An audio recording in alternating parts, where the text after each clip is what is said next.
¿Existe un tipo de violencia donde el padre utiliza a sus propios hijos e hijas para maltratar y causar dolor a su madre? Sí, existe, y se la conoce como violencia vicaria.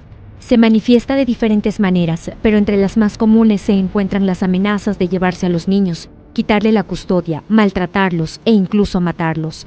Aprovechar la presencia de los hijos para insultar a la madre, hablar mal de ella, humillarla y amenazarla. O utilizar los momentos del régimen de visitas para inventarse información dolorosa acerca de los niños o la ausencia de información durante estos días.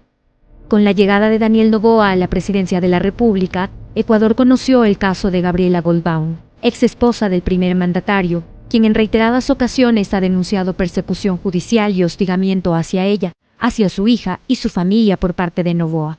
Goldbaum expuso estas alertas ante el Pleno de la Asamblea Nacional. Lo hizo la tarde del 11 de marzo de 2025. Ella compareció como parte del tratamiento de las reformas al Código Orgánico Integral Penal COIP, que busca tipificar el delito de violencia vicaria en Ecuador. La violencia vicaria es la forma más atroz de agresión a una mujer. Es una violencia extendida, desplazada, y cuyo fin último es herir a la mujer a través de los que más ama, nuestros hijos. Se observa cuando el agresor, que es una expareja, no tiene control directo sobre la mujer, pero busca herirla a través de sus hijos y otros miembros del círculo familiar. Afecta su bienestar físico, psicológico y emocional. Nos derrumba. Mi ex esposo ha instrumentalizado a mi hija. La ha usado como objeto para causarme dolor y mantenerme en constante estado de zozobra.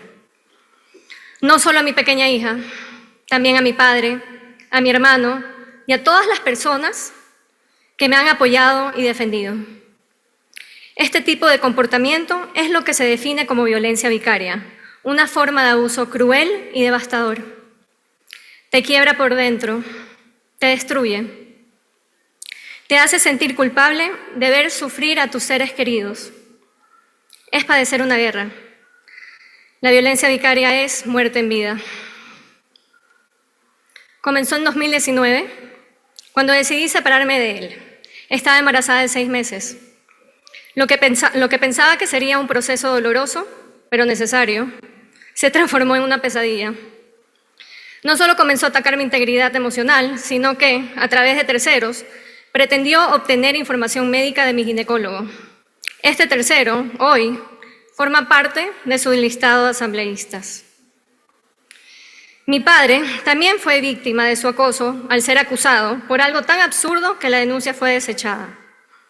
Cuando nació nuestra hija, empezó a acosarme emocionalmente con el pretexto de querer ver a la niña.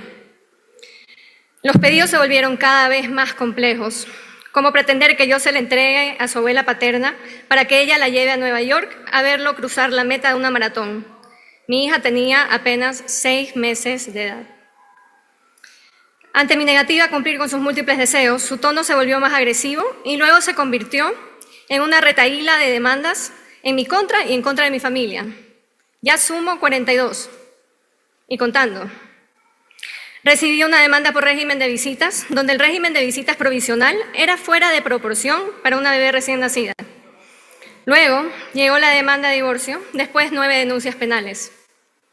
Durante varios fines de semana, la garita de mi ciudadela estaba plagada por un sinnúmero de abogados, notarios, cámaras y guardaespaldas fuertemente armados que, acompañando a mi ex esposo, exigían llevarse a mi hija. Recuerdo que siempre le pedía que ingrese a mi casa a visitar a nuestra hija, pero él se rehusaba. Él se la quería llevar. A la fuerza, con violencia. Recuerdo también un día que vino con un fiscal que me amenazó y me dijo que si él quería, me podía meter presa en ese momento. En ese entonces, mi hija era una bebé lactante con apenas 10 meses de edad. Nunca me había sentido tan frágil, tan destruida emocional y anímicamente, quebrada por dentro. Ya han intentado meterme presa y no sé qué me pasará. He intentado vencer el miedo, no solo por mi hija, no solo por mi familia. Hoy intento alzar mi voz por cada una de las mujeres que han pasado o atraviesan situaciones similares. Las denuncias y demandas siguieron llegando. También empezaron a llegar videos difamadores por WhatsApp, a mi familia y al círculo social cercano. Luego aparecieron en Twitter. Una vez al llegar de viaje, fui acosada por los abogados de mi ex esposo, quienes me estaban esperando en el aeropuerto. Me gritaron al verme pasar, entre ellos Leonardo Toledo y Francisco Fierro, abogados de la hoy sentenciada Mayra Salazar. La justicia tampoco ha velado por la seguridad y el interés superior de una menor de edad como mi hija. Jueces que han dictado sentencias muy irregulares para un régimen de visita. Por cierto, algunos de esos jueces hoy están presos, salpicados en el peor escándalo judicial del cual se tiene memoria. Mi hija se ha visto sometida a múltiples cambios en el régimen de visitas, muchas veces por decisiones irregulares de los jueces. Esto ha causado inestabilidad en su vida y en su desarrollo. Por ello, ha requerido de mucha contención emocional a través de profesionales. En febrero de 2023, durante la última audiencia de modificación de visitas, en febrero de 2024, el año pasado, durante la última audiencia de modificación al régimen de visitas planteada por mi ex esposo, 2 jueces de sala cometieron presunto prevaricato al resolver puntos que no estaban dentro de la pretensión de la demanda.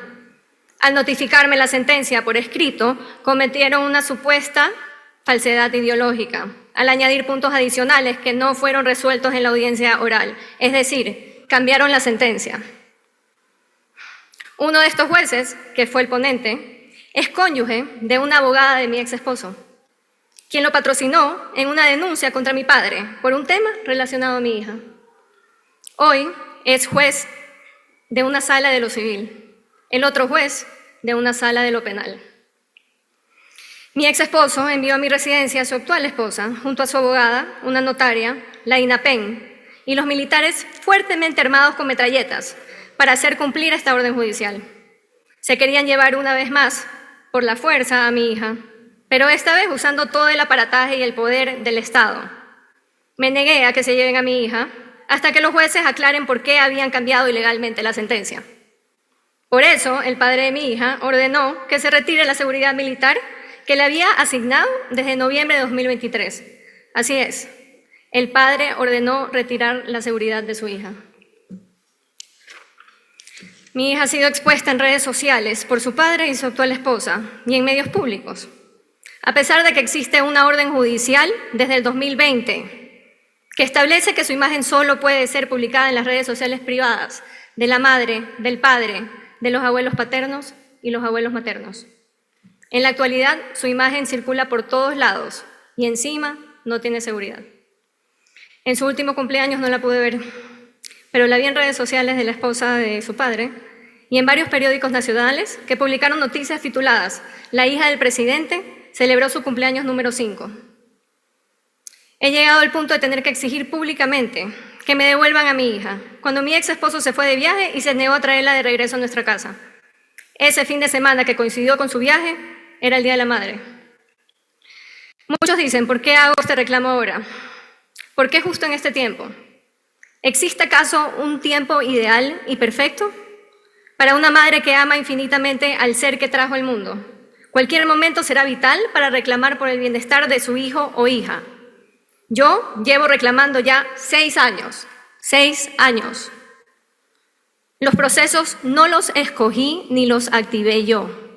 Yo no he ido a poner medio centenar de demandas. No he sido yo. Yo no soy política, ni tengo aspiraciones políticas.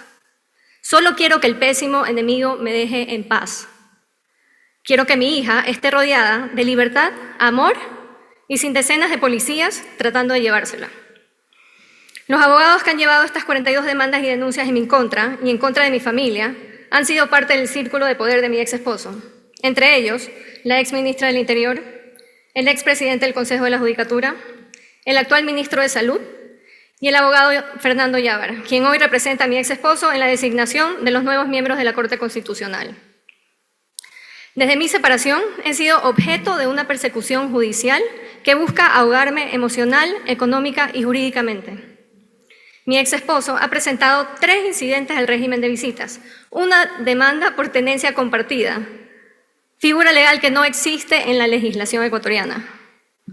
Además, ha presentado 10 demandas seguidas por salida del país y la más reciente, una demanda por rebaja de pensión alimenticia, cuyo expediente ha sido declarado reservado por el juez a pedido de mi ex esposo y resuelto de forma unilateral, sin permitirme opinar ni conocer sobre el alcance de dicha decisión adoptada por la sola petición de mi ex esposo, y cuya audiencia se celebrará finalmente mañana en plena campaña electoral. Entonces, ¿quién es el que judicializa la política? Esta persecución judicial inició en 2019, pero ahora se ha intensificado con el uso del andamiaje político y judicial, con su poder económico y su poder político. Mi hermano Federico Goldbaum hoy es perseguido por el fiscal de confianza de mi ex esposo, Carlos Alarcón. El actual ministro de Salud, el abogado Edgar Lama, presentó una denuncia penal por la contratación de los seguros de Petroecuador que pretendía ser anónima o de identidad protegida, y tras múltiples irregularidades terminó ese caso en manos del fiscal Alarcón. La audiencia de vinculación se convocó el mismo día de la elección de primera vuelta. En la audiencia virtual practicada prohibieron el ingreso de los medios de comunicación a pesar de ser pública. El fiscal cambió el sistema penal, pues la regla es investigar para acusar. En este caso, sin embargo, primero acusó y luego ordenó prácticas investigativas. Existen 3 informes periciales de un experto en finanzas, seguros y contratación pública que dicen no hay delito. Adicionalmente, dentro de las 42 causas judiciales, se encuentra procesado mi padre por una demanda civil por daño moral por $100,000. Incluso, Daniel Noboa me demandó por daños y perjuicios. Exigía $20 millones. No ganó. Además, está pendiente un proceso en casación por una demanda de daño moral en mi contra por $200,000. Una persecución que no me ha permitido rehacer mi vida. He pasado en juzgados defendiendo a mi hija, a mi familia. El denunciante jamás ha ido a una sola audiencia, solo envía a sus abogados y ahora a sus funcionarios a perpetuar el acoso. Usó la judicatura, usó a sus empleados, hoy funcionarios públicos, usa Petroecuador para asediarnos. La persecución judicial viene asociada con el uso del Estado para intentar cobrar a una empresa de mi familia impuestos que no se causaron y que no se produjeron. Hago público mi caso porque esto se trata de violencia vicaria, ejercida desde los más altos niveles, desde una posición de máximo poder.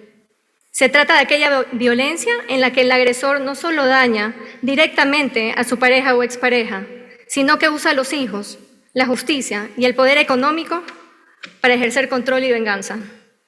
Es enfrentarse a la pérdida de la custodia de nuestros hijos, su manipulación emocional e incluso la violencia letal contra ellos. La violencia vicaria sigue sin ser reconocida en la ley, lo que impide que las víctimas accedan a protección y justicia. Hoy tengo la oportunidad de hablar y soy consciente de las miles de mujeres que están pasando lo mismo que yo. Soy solo una voz y espero ser eco de muchas.